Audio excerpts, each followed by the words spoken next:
Hey everybody, welcome to the second installment of Bennett Place History from Home. I would like to welcome y'all to the parlor of James and Nancy Bennett. In this room, much as you see it today, the generals, Johnston and Sherman, would meet for 3 days. April 17th, April 18th, and finally April 26th. And on those 3 days, a lot of stuff is happening. They're going to meet in this parlor, starting off on April 17th, one-on-one. Now this is again to let Sherman inform Johnston of Lincoln's assassination. And this is going to kind of change and encompass the other 2 days of negotiations on what they discussed and how they discussed. They initially came here thinking that they were just going to sign an Appomattox term, just encompassing Johnston's troops here in North Carolina. But Lincoln's assassination is going to kind of throw things into high gear. Johnston and Sherman realize they have an opportunity, or at least there's a need, to potentially have an even broader surrender. So on the 17th, they leave here, agreeing on a truce. The armies aren't to move from where they are right now, so no one accidentally gets shot during this time of negotiation. And they come back on April 18th. Now on April 18th, after several hours of negotiations, they develop what we call the initial surrender term. Now this initial surrender term, it basically brings the war to a close on all fronts, all at once. One document, one and done. It would later be called Peace from the Potomac to the Rio Grande.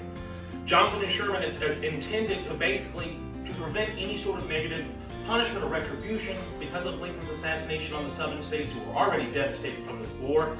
They not only surrendered all Confederate troops left in the field, not just Johnston's command, but everybody. Now Johnston, being one of the highest ranking commanders after Lee's surrender, he thought he could pull this off. Now the problem comes is when they start delving into civilian matters. And this brings back southern governments, reestablishes judicial systems, it even protects property rights for Southerners. Now, it all seems fine and dandy on the surface, but when this initial surrender term, which is intended to essentially end the war in one document, when it gets to Congress, it's promptly rejected. And there's a really big kink that happens with an initial surrender term, and this comes when we start protecting property rights for Southerners.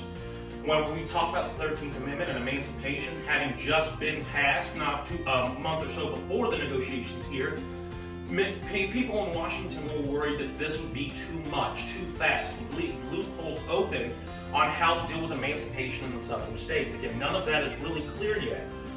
Freedom, how much freedom, what does this mean, how are we going to do it? All these questions have still yet to be answered. And also, Congress told Sherman, you're a military commander, how are you dealing in political matters? This was beyond your scope. No. They promptly rejected. They even call Sherman a traitor. This is northern congressmen calling Sherman a traitor for giving all these time terms to the South. So a lot of chaos, a lot of confusion. So they'll have to renegotiate, and they decide to come back on April 26th. And that agreement that they come up with basically gets rid of all those civilian portions and all the political issues in the initial surrender terms and focuses just on the military terms. And they use Appomattox terms as a template. Soldiers will get paroles. They're told to go home. They have to stack arms or at least surrender their weapons or any weapons that were given to them by the Confederate forces. Sidearms, swords, horses, all could be kept because many of those were privately owned anyways.